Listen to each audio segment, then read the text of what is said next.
अजय माखन जी, अशोक गहलोत जी,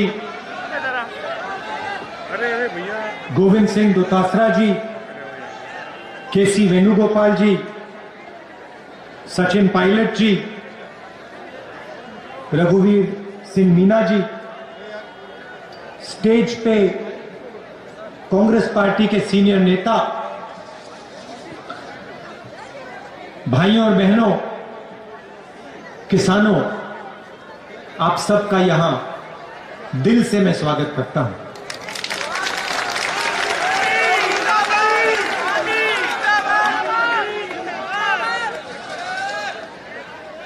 कल मैंने पार्लियामेंट में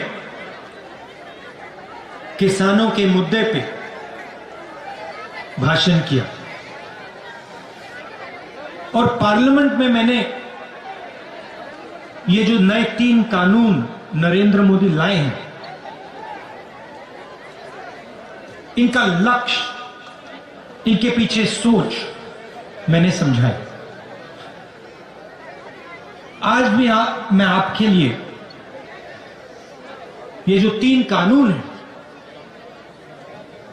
आपको मैं ये समझाना चाहता हूं इनका लक्ष्य क्या है, इनकी सोच क्या है और मोदी जी इन कानूनों को क्यों ला रहे हैं। हिंदुस्तान का सबसे बड़ा बिजनेस, कोई कहता है सेलफोन का बिजनेस है, कोई कहता है हवाई जहाजों का बिजनेस है, कोई कहता है ट्रांसपोर्ट का बिजनेस है, मगर सच्चाई है कि हिंदुस्तान का सबसे बड़ा बिजनेस कृषि का बिजनेस है। और ये सिर्फ हिंदुस्तान का सबसे बड़ा बिजनेस नहीं है, ये दुनिया का सबसे बड़ा बिजनेस है, क्योंकि इसी बिजनेस से करोड़ों लोगों को भोजन मिलता है। इस देश की जो फूड सिक्योरिटी है, इस देश की जो आत्मा है, उसकी रक्षा किसान और कृषि का बिजनेस करते हैं। आज इस बिजनेस को कोई एक व्यक्ति नहीं चलाता है। आज आप इस बिजनेस को देखें तो हिंदुस्तान की 40% जनता इस बिजनेस के भागीदार हैं, इस बिजनेस को चलाते हैं। 40% मतलब करोड़ों लोग इस धंधे को हिंदुस्तान के लिए चलाते हैं। उसमें किसान शामिल हैं, मजदूर शामिल हैं, छोटे दुकानदार हैं, व्यापारी हैं, अड़तिया हैं, करोड़ों लोग मिलकर इस बिजनेस को चलाते हैं। और कांग्रेस पार्टी की कोशिश रही है कि इस धंधे को हम कभी किसी एक व्यक्ति के हाथ में ना जाने दें। यह हमारा लक्ष्य रहा है। आजादी के दिन से आज तक ये हमारा लक्ष्य रहा है कि ये जो धंधा है, ये हिंदुस्तान के 40% लोगों का धंधा ही रहे, इनकी भागीदारी हो और किसी एक व्यक्ति के हाथ में यह धंधा ना चला जाए। और उसके लिए कांग्रेस पार्टी सालों से लड़ रही है। उदाहरण आपको दिखते हैं। अमूल कंपनी है, कांग्रेस पार्टी लाई थी। लाखों किसानों की कंपनी है, पूरे देश में दूध देती है, दूध डिलीवर करती है। तो हमारा लक्ष्य रहा है कि कोई एक व्यक्ति इस बिजनेस को मोनोपोलाइज ना कर जाए। अब बात करते हैं 3 कानूनों की। 3 कानून क्या हैं? पहला कानून कहता है, और इसको आप अच्छी तरह सुनिए क्योंकि यह आपको मीडिया में नहीं सुनाई देगा। बहुत सरल चीज है, मुश्किल नहीं है, मगर मीडिया नहीं समझाएगा। क्योंकि जो लोग, सुनिए अच्छी तरह सुनिए, क्योंकि जो लोग कृषि के बिजनेस को छीनना चाहते हैं, मीडिया उन्हीं का है।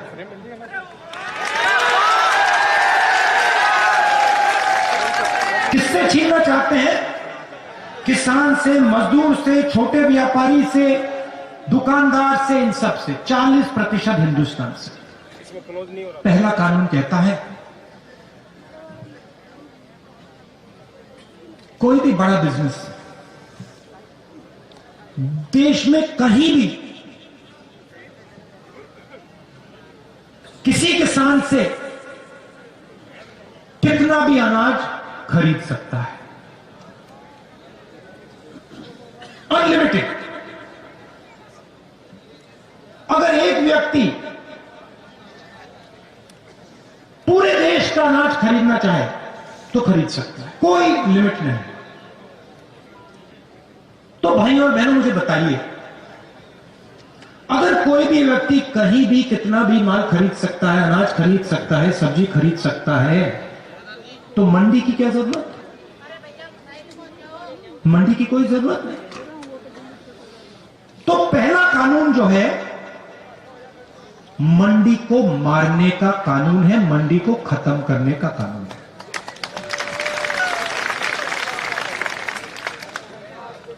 दूसरा कानून कहता है कि कोई भी उद्योगपति कितनी भी सब्जी, कितने भी अनाज, कितना भी फल, कितनी भी देर के लिए स्टोर कर सकता है, रख सकता है, कोई लिमिट नहीं। अगर एक व्यक्ति के पास कंपनी हो, वो पूरे देश के गन्ने को स्टोरेज में रख सकता है। मतलब यह व्यक्ति जो पूरे देश में स्टोरेज कर सकता है, वो दाम को कंट्रोल कर पाएगा। बात समझिए, आज क्या होता है? आज अनाज मंडी में बिकता है, जमाखोरी कोई नहीं कर सकता, कानून के खिलाफ है। जैसे ये दूसरा कानून लागू होगा,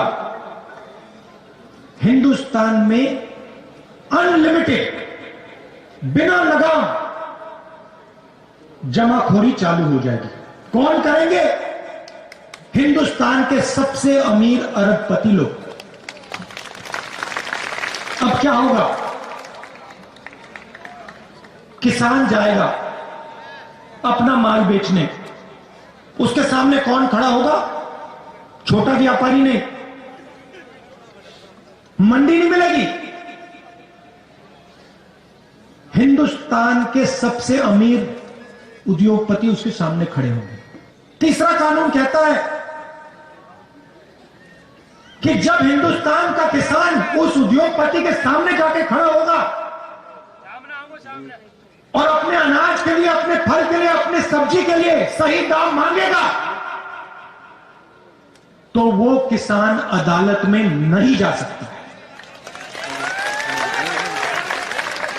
पहला कानून मंडी को मारने का, दूसरा कानून एसेंशियल कमोडिटीज एक्ट को खत्म करने का और जमाखोरी चालू करने का, और तीसरा कानून किसान के हाथ से न्याय छीनने का। यह है 3 कानून। लक्ष्य क्या है? लक्ष्य है कि ये जो 40% हिंदुस्तान की जनता का धंधा है, ये सिर्फ 2-3 लोगों के हाथ में चला जाएगा। एक ही कंपनी पूरे देश का अनाज बेचे, एक ही कंपनी पूरे देश की फल और सब्जी बेचे। और मैं आपसे पूछना चाहता हूं अगर एक ही कंपनी पूरे देश का अनाज बेचेगी, पूरे देश की सब्जी, पूरे देश का फल बेचेगी, तो जो आज फल और सब्जी बेचते हैं, जो सड़कों पे मूंगफली बेचते हैं, जो चना बेचते हैं, जो फल सब्जी अनाज बेचते हैं, उनका क्या होगा? जो आज छोटे व्यापारी, उनका क्या होगा?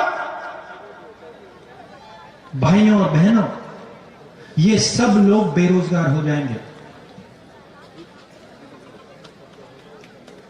तो एक बात समझिए, ये किसानों पर आक्रमण नहीं, ये हिंदुस्तान के 40% जनता पर आक्रमण है। बात सिर्फ यह है कि किसान सबसे जागरूक है, किसान को बात पहले समझ आ गई, और किसान सबसे आगे खड़ा है। अंधेरे में किसान ने टॉर्च मार रखी, क्योंकि किसान को भविष्य दिख रहा है। अगर ये 3 कानून लागू हो गए, किसान तो गया, उसकी जमीन गई, मगर छोटा दुकानदार भी गया, व्यापारी भी गया, मजदूर भी गया। हिंदुस्तान के 40% लोग बेरोजगार हो जाएंगे। अब मैं आपसे एक सवाल पूछना चाहता हूं। नरेंद्र मोदी जी कहते हैं मैंने ये किसानों के लिए किया। अगर नरेंद्र मोदी जी ने किसानों के लिए किया, तो पूरे देश में किसान दुखी क्यों? दिल्ली के बॉर्डर पे लाखों किसान क्यों खड़े? इन 4 लोगों के लिए हो रहा है। और ये बात आज नहीं शुरू हुई। ये जो 40% लोगों का धंधा है, इसमें किसान शामिल है, मजदूर शामिल है, छोटे दुकानदार शामिल हैं, लोडर, मंडी में जो काम करते हैं, ये सब लोग शामिल हैं। हेलो सर, पहला आक्रमण इन पे नोटबंदी के समय हुआ था। मिल रहा है ना पूरा? आ रही है सर, आ रही है। ऐसे क्या पूरा स्क्रीन? नोटबंदी में नरेंद्र मोदी जी ने क्या किया? गरीबों के घर से पैसा निकाला। मैंने उस समय कहा था, यह काले धन के खिलाफ लड़ाई नहीं है, यह हिंदुस्तान की रीढ़ की हड्डी को तोड़ा जा रहा है। जनता उस समय नहीं समझी थी, उस समय जोश में आ गई थी। बाद में पता लगा कि 3-4 लोगों का लाखों करोड़ रुपए कर्जा माफ हुआ, आपका पैसा बैंक में गया। उसके बाद जीएसटी, फिर से उसी कड़ी पे आक्रमण। छोटे बिजनेस, मिडिल साइज बिजनेस, सबको खत्म कर दिया। रास्ता साफ करना चाहते हैं भाई और बहनों, नरेंद्र मोदी जी रास्ता साफ करना चाहते हैं अपने मित्रों के लिए। आज तक छोटे व्यापारियों को, मिडिल साइज बिजनेसेस को जीएसटी नहीं समझ आई, आज तक नहीं समझ आई। 5 अलग अलग टैक्स, लाखों बिजनेस बंद हो गए, बेरोजगार हो गए। और फिर कोरोना आता है, हिंदुस्तान के मजदूर घर की ओर जाते हैं। नरेंद्र मोदी ने बिना कोई इशारे लॉकडाउन कर दिया। हिंदुस्तान के मजदूर घर जाते हैं, हाथ जोड़ के वो प्रधानमंत्री से बस का टिकट मांगते हैं, रेल का टिकट मांगते हैं। प्रधानमंत्री कहते हैं नहीं, मैं तो नहीं देने वाला। भूखे मर गए। और फिर उसी समय 1,50,000 करोड़ रुपए हिंदुस्तान के सबसे अमीर लोगों का कर्जा माफ करते हैं। पहला कदम नोटबंदी, दूसरा कदम जीएसटी, तीसरा कदम कोरोना, और अब चौथा कदम 3 नए कानून। लक्ष्य हिंदुस्तान के प्रतिशत लोगों का जो धंधा है उनसे छीनना। और होगा क्या? और वो आपको दिख रहा है। इस देश में रोजगार कौन देता है? इस देश में रोजगार हिंदुस्तान के सबसे बड़े उद्योगपति, 2-3 उद्योगपति नहीं देते हैं। इस देश में रोजगार किसान देता है। इस देश में रोजगार छोटा व्यापारी देता है। इस देश में रोजगार स्मॉल और मीडियम बिजनेस देते हैं। उनको आपने जान से मार दिया, खत्म कर दिया। और आज पूरा देश देख रहा है, आने नहीं देंगे उधर से। बेरोजगारी फैलती जा रही है, फैलती जा रही है। और नरेंद्र मोदी हर रोज कोई ना कोई नया बहाना बनाते हैं। Make in India, skill India, पता नहीं क्या क्या क्या क्या बोलते रहते हैं। आपने पार्लियामेंट में उनका चेहरा देखा होगा। कहते हैं हम किसानों से बात करना चाहते हैं। बात किस बात की? क्या बात करना चाहते हैं आप? इस कानून को आप खत्म कीजिए, रद्द कीजिए। किसान आपसे बात करने को तैयार है। आप पहले जो उसका है उससे छीन रहे हो, उसकी जमीन छीन रहे हो, उसका भविष्य छीन रहे हो, और फिर उसे कह रहे हो बात करेंगे। बात किस बात की? कोई बात करने की जरूरत नहीं है। पहले आप कानून वापस लीजिए, फिर जितनी बात आपने किसानों से करनी है, मजदूरों से करनी है, आप करिए। तो मैं यहां इसलिए आया हूं, मैं ये बताने आया हूं कि ये सिर्फ किसान का मुद्दा नहीं है, ये गरीबों का मुद्दा है। ये जो सिस्टम है, कृषि का सिस्टम, मंडी, एमएसपी, एसेंशियल कमोडिटीज एक्ट, ये सब, ये सिस्टम आपकी रक्षा करता है।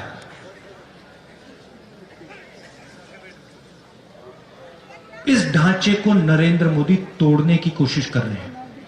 और मैं आपको यहां आश्वासन देने आया हूं कि कांग्रेस पार्टी किसानों के साथ, मजदूरों के साथ, गरीबों के साथ खड़े होके ये कानून को आगे हम बढ़ने नहीं देंगे। इन कानून को हम रद्द करके ही दिखाएंगे। आखिरी बात मैं आपसे कहना चाहता हूं, आप देखिए,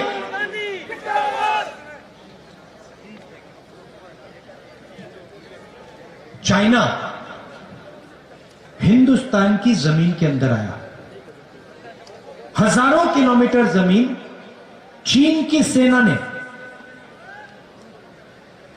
हिंदुस्तान से छीनी। हमारे जवानों को शहीद किया। और कल लोकसभा में, राज्यसभा में डिफेंस मिनिस्टर आते हैं और कहते हैं कि समझौता हो गया। और समझौता किस बात का हुआ? समझौता यह हुआ कि नरेंद्र मोदी जी की सरकार ने हिंदुस्तान की पवित्र जमीन चाइना को पकड़ा दी।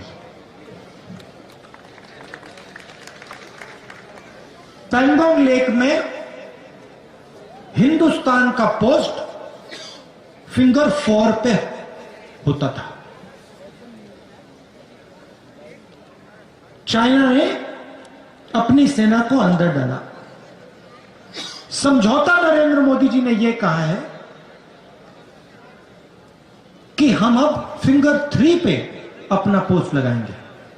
मतलब फिंगर 4 और फिंगर 3 के बीच जो जमीन थी, जो हमारी पवित्र जमीन है, वो नरेंद्र मोदी जी ने चाइना को हमेशा के लिए दे दी है। चाइना के सामने खड़े नहीं होंगे, किसानों को धमकी देंगे, किसानों को मारेंगे, पीटेंगे, दीवार बनाएंगे और चाइना को हिंदुस्तान की जमीन देंगे। यह नरेंद्र मोदी जी की सच्चाई है। बस एक गलतफहमी है नरेंद्र मोदी, वो हिंदुस्तान के किसान की, मजदूर की शक्ति नहीं जानते, उसको पहचानते नहीं।